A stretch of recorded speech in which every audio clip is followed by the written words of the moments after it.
Olá, bem-vindos ao Poder Entrevista.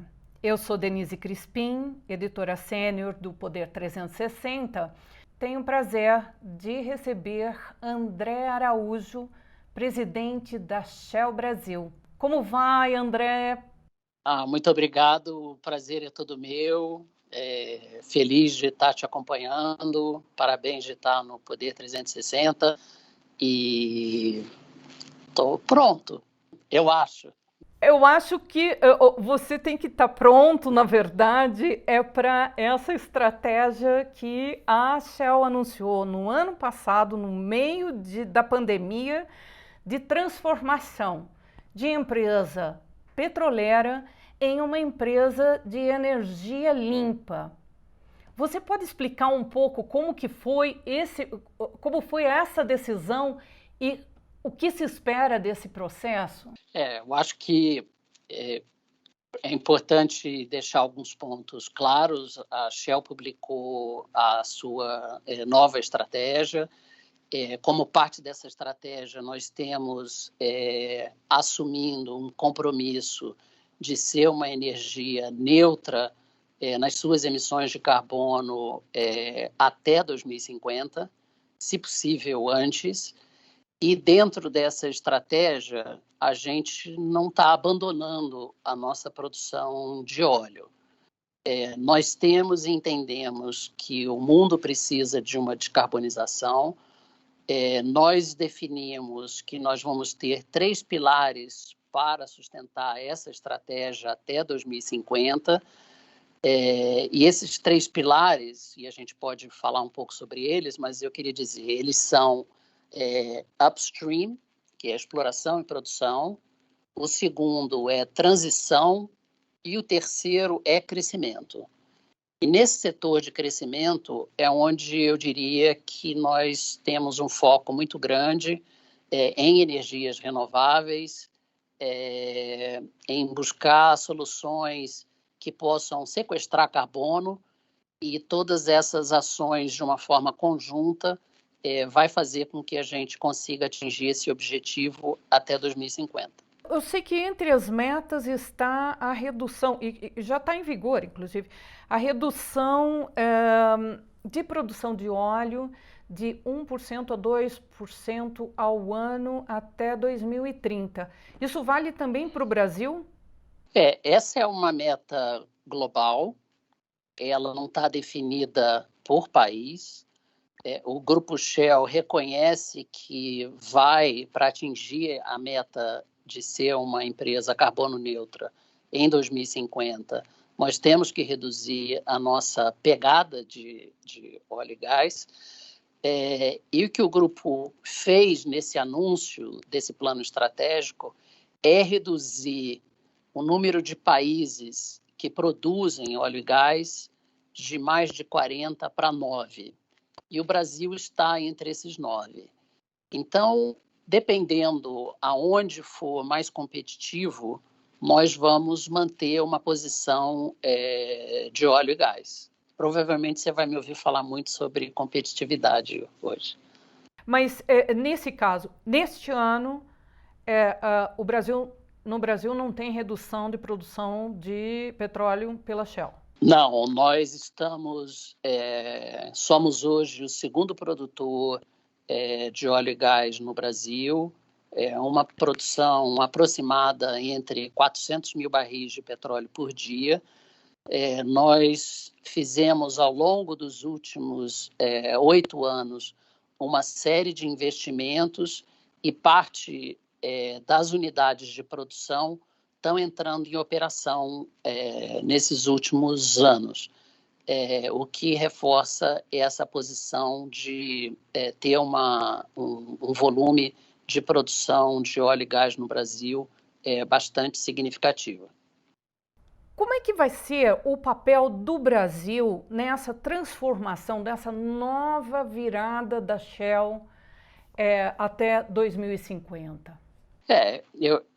Eu gosto sempre de dizer que o Brasil, nesses 108 anos de história que a gente tem aqui, a gente aprendeu muito a conviver no Brasil. Então, você tem dias que são mais fáceis, são dias que são mais difíceis, Às vezes a gente gostaria que o Brasil fosse um pouco mais numa linha reta, a gente vai nas curvas do Brasil, mas a gente conhece o país e a gente tem muita expectativa de crescimento no Brasil.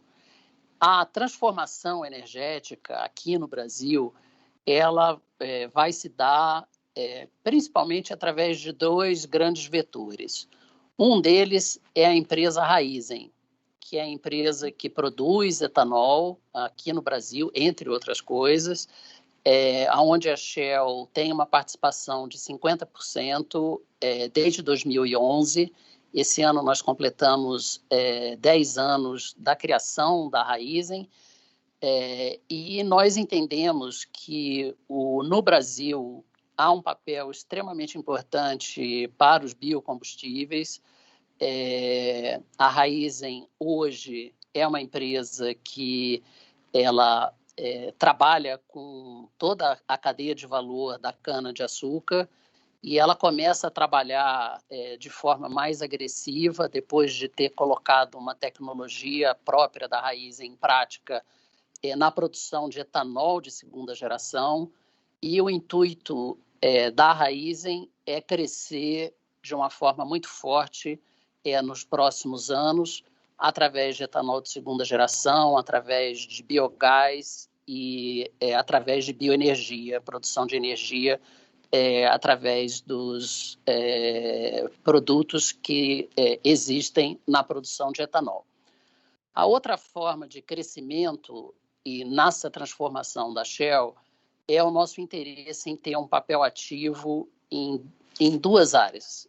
São energias renováveis, aonde nós temos, nesse momento, um funil de projetos na área da energia solar, e, ao mesmo tempo, a gente tem, mais recentemente, a criação de um time aqui no Brasil, olhando a América Latina, mas baseado aqui no Rio de Janeiro, olhando o que a gente chama de produtos da natureza. Para ser mais explícito, nós estamos falando do interesse da companhia de trabalhar na busca de conservação de florestas, reflorestamento, trabalhar com áreas degradadas e continuar incentivando que o país busque um bom sistema de um mecanismo de precificação de carbono que possa fazer com que a economia tenha aí uma grande impacto esse ambiental, mas também econômico, social, nos próximos anos. Uma forma meio reduzida, mas a gente pode falar um pouco mais.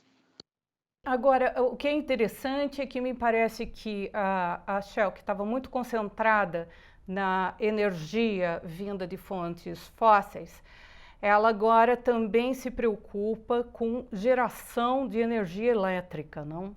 Qual que é o mercado potencial para o Brasil nesse segmento, do ponto de vista da Shell, levando em consideração até que a gente está entrando numa nova crise hídrica, numa situação que pode levar a um sério racionamento de energia elétrica e que, a partir de agora, a gente vai ter que ficar atento à situação de seca, ao quadro todo hidrológico. Não é só agora, isso é para a nossa vida, né? Não, é verdade. Mas eu acho que tem um lado positivo no meio desse ambiente desafiante. Primeiro, que eu acho que é importante lembrar para quem está nos ouvindo, que esses investimentos em energias renováveis são investimentos de longo prazo. Então, são projetos que provavelmente eles nem vão ficar com energia disponível para essa crise. Infelizmente, seria muito bom ter uma série de projetos entrando em operação agora. Então, esses projetos são projetos que olham para frente e a gente reconhece que o Brasil está passando por um crescimento baixo nesse momento, mas a gente aposta na retomada de crescimento do Brasil e o Brasil vai precisar de energia. Não tem sentido hoje pensar em crescimento de energia sem pensar em energias alternativas. Essa é uma agenda que não está colocada exclusivamente pela Shell, ela é uma agenda bastante globalizada, e a vantagem que o Brasil tem nessa disputa por capital é que nós temos as possibilidades, né? Acho que a energia eólica já é uma realidade no Brasil, energia solar num volume crescente de investimentos, possivelmente energia eólica offshore, em alto mar, hidrogênio. Então, o país tem um percentual muito forte. Nós imaginamos que a demanda por energia, mesmo nesses anos, particularmente nesses meses mais difíceis, ela tem crescido, em média, mais de 5% por ano. Então, o nosso entendimento é que você pode ter um resultado pontual desafiante, mas a gente entende um crescimento importante nesse setor, particularmente porque também, eu queria falar um pouco sobre isso na nossa conversa, os clientes estão atrás de alternativas para que eles também reduzam as suas emissões. Então, é muito comum hoje os clientes virem conversar com a Shell sobre substituir equipamentos por energia, equipamentos que poderiam estar usando um outro energético para usar energia elétrica e querem falar sobre energia renovável. Então, acho que também tem um casamento de interesses com o mercado que está em transformação também.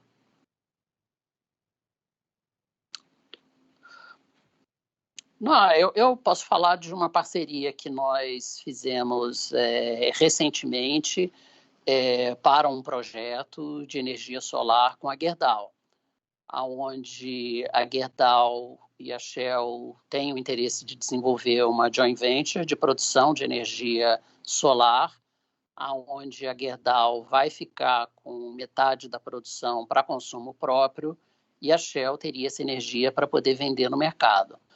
Então, isso é uma demonstração clara e particularmente, a Shell entende que tem setores que têm uma dificuldade maior de reduzir a sua pegada de carbono. E esses setores são setores como alumínio, siderurgia, mineração, transporte aéreo, transporte marítimo, que usam hoje energéticos, grande maioria derivados de petróleo, que necessitam de um energético com muita intensidade de energia ou de calor. E não é muito fácil substituir todos os produtos consumidos nos processos de hoje. Então, é um momento de muito diálogo, começar a colocar a parte de pesquisa e desenvolvimento desses clientes com os nossos, áreas de pesquisa e desenvolvimento, buscar alternativas que são de interesse desses tipos de clientes, desses segmentos, e uma empresa como a Shell. Eu sei que a Shell tem aqui no Brasil pelo menos uma termoelétrica. Eu gostaria de saber se a empresa vai investir em mais usinas como essa e se também está aumentando ou há projetos de aumento de produção de gás natural, levando em consideração as necessidades das térmicas todas do país e, enfim, dessa situação de crise hídrica, principalmente. Não, perfeito, Denise. Nós temos, sim, um interesse muito forte como estratégia de crescimento, trabalhar na geração de energia, e essa geração se dá de diversas formas. Uma delas é através do gás natural. Como você bem disse, nós temos, sim, um projeto que está em construção, projeto esse que começou em meados do ano passado, no meio da pandemia. Nós tivemos que tomar uma decisão bastante desafiante, que era começar a construção de um complexo, de uma geradora termoelétrica a gás. Gás esse do pré-sal, foi o primeiro projeto dedicado ao gás do pré-sal. E nós temos hoje cerca de 1.000 pessoas trabalhando nesse projeto. Então, foi um momento tenso nosso de tomar uma decisão na época específica da pandemia. Então, esse projeto está em andamento e nós temos interesse, sim, considerando a perspectiva também de ter um volume adicional de gás natural e reconhecendo que, apesar do crescimento que vai acontecer de usinas eólicas e solar, essas usinas também têm as suas intermitências de produção. O vento não corre toda hora, o sol não está aí toda hora. Existe uma necessidade de completar isso, complementar com o gás natural. Então, nós temos interesse. O resultado desses projetos dependem de leilões e a gente vai procurar. O governo fez um calendário de leilões, que eu acho que isso facilita as empresas ter uma previsibilidade desses leilões, e eu espero que a gente consiga estruturar bons projetos para participar desses leilões.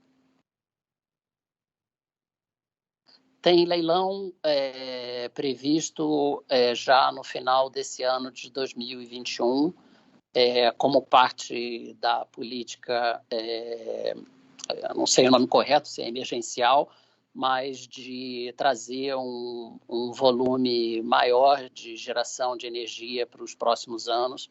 Então, tem sim leilão até o final do ano. Vamos ver se a gente consegue estar pronto para poder participar esse ano.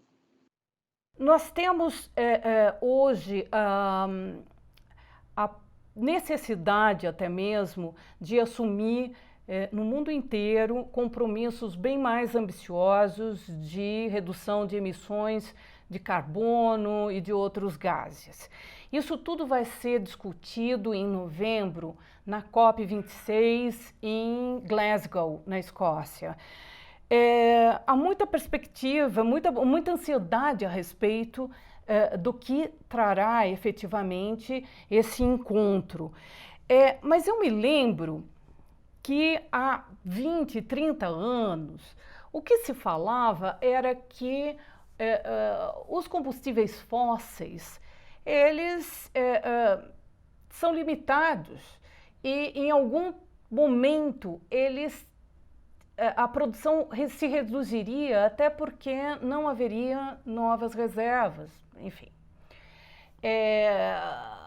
Agora a gente está vendo que a produção de petróleo, ela é constrangida por uma outra questão, que é a da mudança climática, né? Esses compromissos todos.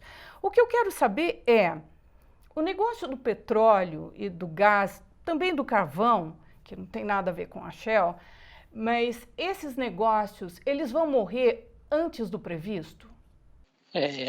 Pergunta boa. Eu vou evitar falar de carvão muito mais por desconhecer todos os detalhes do carvão.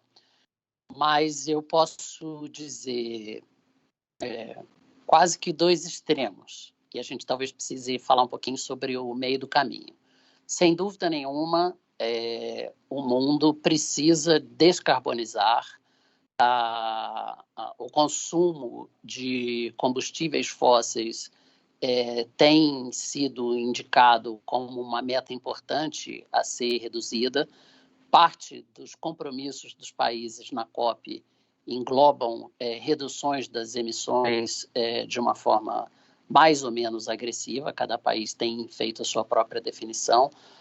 Mas, por outro lado,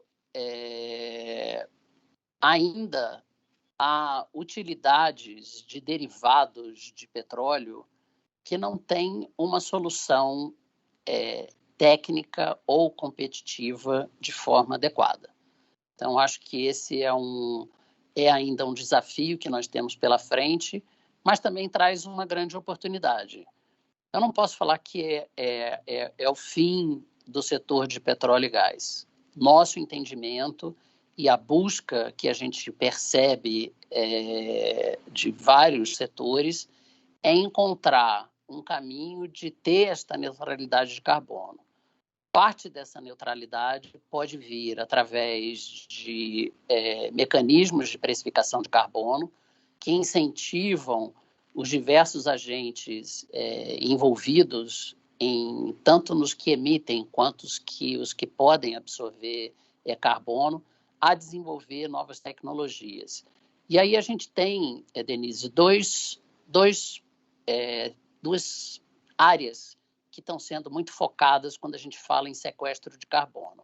Uma delas é florestas, preservação de florestas, e a outra é você capturar o carbono e colocar ele em reservatórios, muito comum chamar de CCUS, que é uma tecnologia que já existe e que esses projetos devem aumentar de volume, aonde quem emite acaba encontrando mecanismos para injetar o carbono em reservatórios,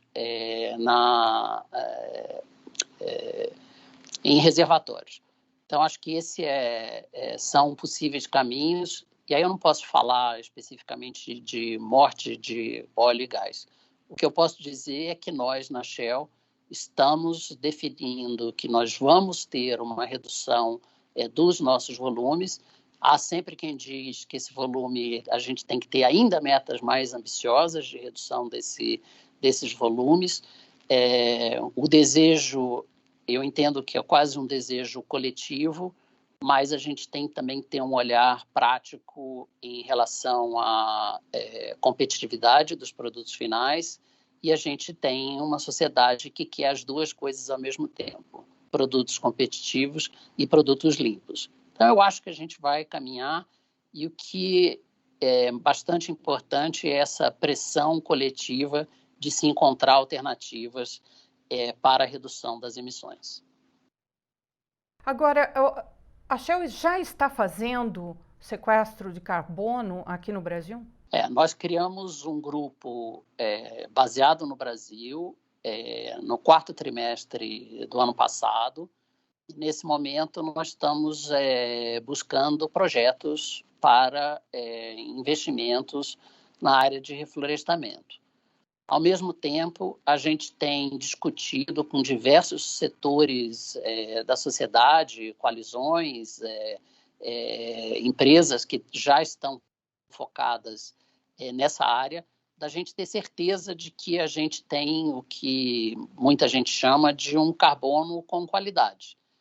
Nós não podemos ter uma área conservada, onde essa área que foi conservada ou restaurada, ela é vendida para mais de uma empresa. Então, a gente precisa ter mecanismos claros de medir, verificar esses carbonos, e essa é uma parte, vamos dizer, regulatória que a gente tem tentado trabalhar de forma intensa. É muito importante ter a chance de poder trabalhar com a área de serviços ambientais, mas, ao mesmo tempo, é importante garantir que a gente não está criando um mecanismo falso, e a gente tem que ter, como investidor, certeza de que a regulamentação nesse setor ela é adequada e, se possível, universal, que converse com créditos de carbono no mundo inteiro. O crédito de carbono, na verdade, há uma grande expectativa de que, a partir da COP em Glasgow, seja realmente montado esse mercado. O senhor acha que o Brasil, nesse ponto, deve ter um protagonismo nessas negociações, deve ser, digamos, mais proativo? E também queria saber se o senhor vê no governo essa possibilidade de tomar esse protagonismo.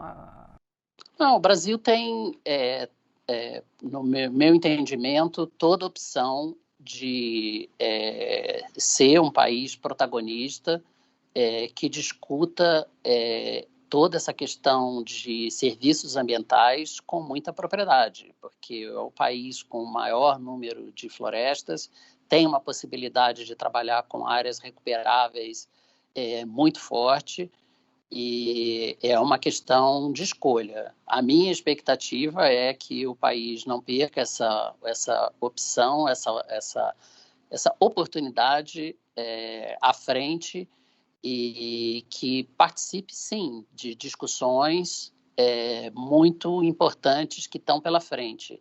E a gente não deve ficar só satisfeito pelo fato da gente ter uma matriz limpa. A gente tem que olhar esse mundo para frente, olhar como futuros países vão começar a negociar entre si. E a minha expectativa, sem dúvida, é que na COP26, agora em Glasgow, a comunidade mundial, os diferentes governos, acertem finalmente o que se chama livro de regras de Paris, porque só assim a gente para com toda essa conversa sobre regulação e todo mundo pode partir de uma forma mais ativa para as ações. Eu gostaria de saber se o senhor teria um número, quanto que a Shell pretende investir nesses dois vetores de o cuidado com as florestas e sequestro de carbono?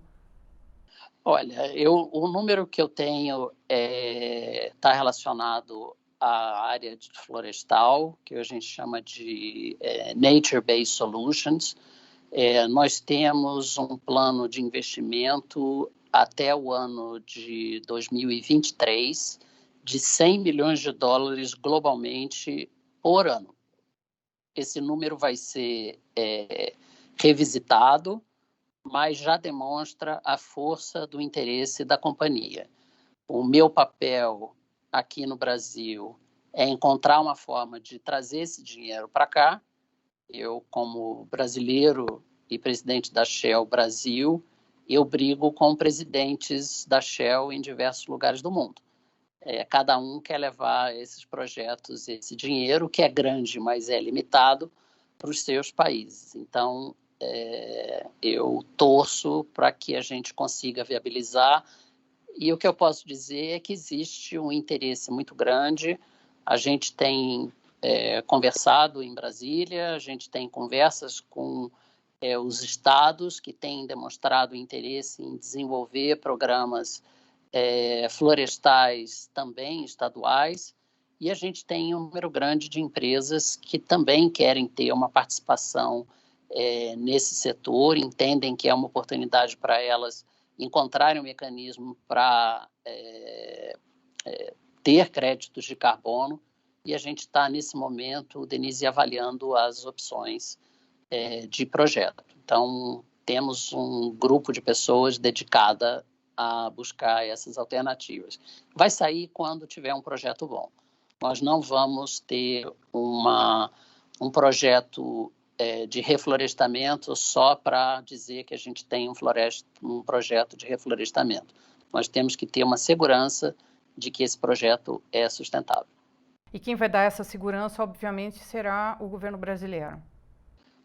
Eu acho que existem dois mecanismos, normalmente ao redor do mundo, quando a gente fala em precificação de carbono. Um deles é o que é mercado regulado, que é um mercado que são governos que lideram e tem um entendimento de um mercado compulsório, onde os setores têm que fazer a sua contribuição. A gente tem visto esses mercados serem desenvolvidos em diversos países. Demora um tempo, é importante que os setores possam manter um nível de competitividade, mas tem sim uma ambição muito clara.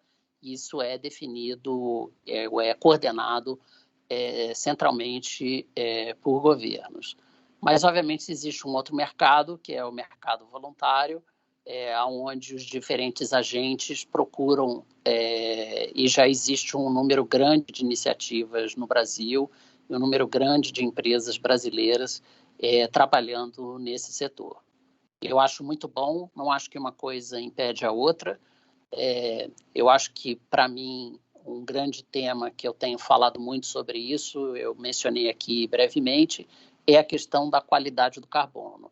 A gente precisa ter um entendimento de que o crédito de carbono que uma empresa gerou, ele é entendido por todo mundo que tem interesse no crédito de carbono. Não é, eu acho que na minha terra tem tanto de carbono que foi absorvido e alguém que chega diz não, não é. Então precisa ter um processo que permita quase como um selo da qualidade desse carbono para que a gente evite frustrações de todas as partes. Seria um mecanismo de contabilização, de checagem, de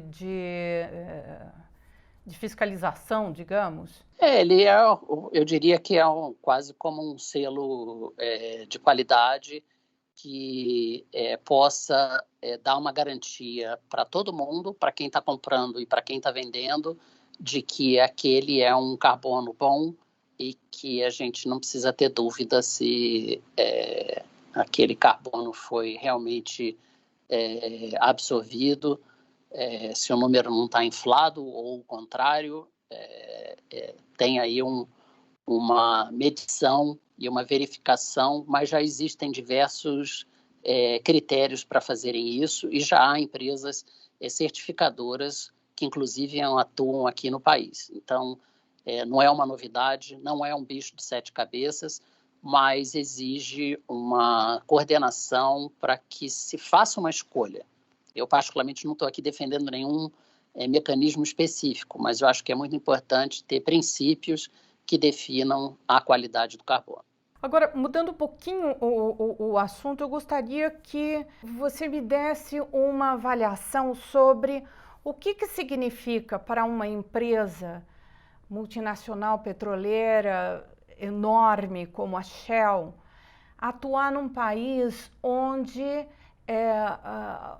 o petróleo, a maior parte do petróleo ainda está nas mãos de uma estatal. O senhor seria favorável à privatização da empresa? Muitos dizem que quanto mais se demorar para vender a Petrobras, menos ela valerá. Isso faz sentido? Olha, eu não comungo deste raciocínio. Nós temos 108 anos de Brasil, a Petrobras, me desculpem, colegas da Petrobras, são 60 e poucos anos, eu não sei o número exato. Nós trabalhamos com a Petrobras há muito tempo. A Petrobras hoje é a maior produtora de petróleo offshore do mundo. Ela tem uma diferença técnica entre as companhias estatais. A Petrobras não é uma estatal pura, né? Ela tem ações em bolsa, mas considerando que ela é uma companhia estatal, ela tem uma qualidade técnica dos seus recursos enorme. E nas nossas parcerias, grande parte do volume que nós temos na nossa produção é operado pela Petrobras. Então, a Petrobras ela não deve nada a nenhuma das grandes empresas. E eu acho que a gente pôde perceber isso ao longo dos últimos anos, quando grande parte das empresas internacionais vieram para o Brasil buscando formas de ter parcerias com a Petrobras. Eu acho que a Petrobras faz o seu papel no setor de petróleo muito bem, e ela começa a pensar também nas suas estratégias de futuro. Eu não sei muito bem o futuro da Petrobras, mas eu não posso falar o que seria melhor para a Petrobras ser privatizado ou não. Eu sei que, tecnicamente, comercialmente, a Petrobras tem dado resultados e fez uma transformação muito forte. É por isso que a nossa parceria com eles é muito boa, porque a gente coloca dois gigantes em águas profundas trabalhando de uma forma integrada. Mas nós temos um amplo interesse com a Petrobras de buscar outras áreas de atuação, de trabalho em conjunto. Mas, Denise, eu não estou parecendo um pouco em cima do muro, mas eu não tenho muito o que falar sobre o futuro da Petrobras como empresa privada ou não.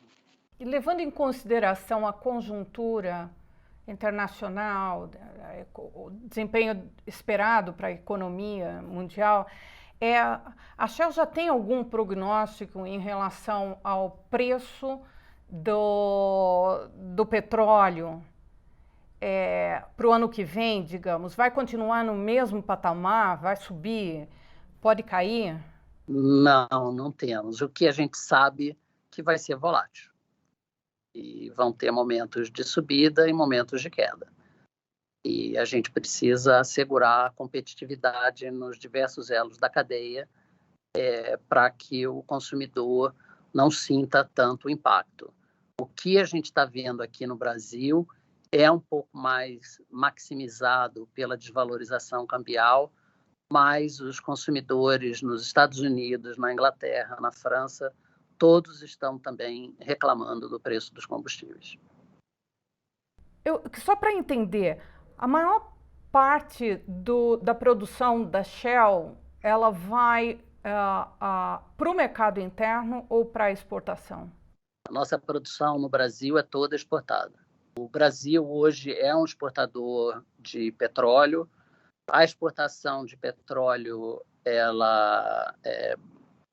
país tem assumido aí um benefício de poder produzir o petróleo, trazer riquezas dos royalties e participações especiais para o país, e, ao mesmo tempo, você mantém uma matriz energética limpa, já que a gente sabe que a matriz no Brasil hoje de energia é uma das mais limpas do mundo, e a gente tem duas coisas. Nós temos uma coisa que alguns países têm, nós temos apesar da crise atual, a produção hídrica do Brasil tem um peso importante, é uma produção limpa, e nós temos o etanol. Então, nós temos dois pontos que favorecem a matriz energética brasileira, e a gente sabe que outros países tinham ou têm um desejo de ter uma matriz parecida. Então, a exportação de petróleo ela é bastante natural, já que em diversos lugares do mundo a demanda por petróleo ela se faz necessária, mesmo em ambientes de transformação energética. Ainda você precisa de calor, você tem cerâmicas em outra parte do mundo que precisam de um calor intenso, você tem aço sendo produzido em outras partes do mundo, então ainda há necessidade de petróleo e gás por algum bom tempo. Eu gostaria de, agora, passando para um outro assunto, para a gente já encaminhar para o encerramento, saber qual é a visão da Shell em relação aos últimos acontecimentos políticos aqui no Brasil. Eu me refiro ao atrito muito forte do presidente Jair Bolsonaro com o Supremo Tribunal Federal e que teve, enfim, foi expresso muito claramente durante as manifestações do 7 de setembro. Eu queria entender como a Shell vê esse tipo de temor que existe de ruptura institucional ou de possível polarização ainda maior do que já existe aqui no Brasil. A pergunta é boa, sem dúvida, um ambiente polarizado, e a gente tem visto acontecer em outros lugares, mas vamos falar aqui do Brasil, trazem preocupações e, de uma certa forma, ocupam bastante a agenda econômica e política do país. Acho que a gente poderia está trabalhando com uma agenda que avançasse de uma forma mais rápida no Congresso, com tantos temas sensíveis, importantes, que possam garantir a perspectiva tanto de crescimento, quanto também, de certa forma, reduzir uma série de desigualdades que a gente tem no país. Então, sem dúvida, é uma preocupação, mas eu queria também, por outro lado, Denise, dizer que nesses 108 anos a gente já viu muita coisa. E, para nós, a gente olha no longo prazo. Então, a gente tem uma expectativa, nós vivemos mudanças políticas no país ao longo desses últimos 20 anos e várias vezes sempre houve uma discussão, né? A gente passou por 2 impeachments, quase um possível terceiro há pouco tempo, e a gente sempre ficava aquela dúvida, aquele dilema.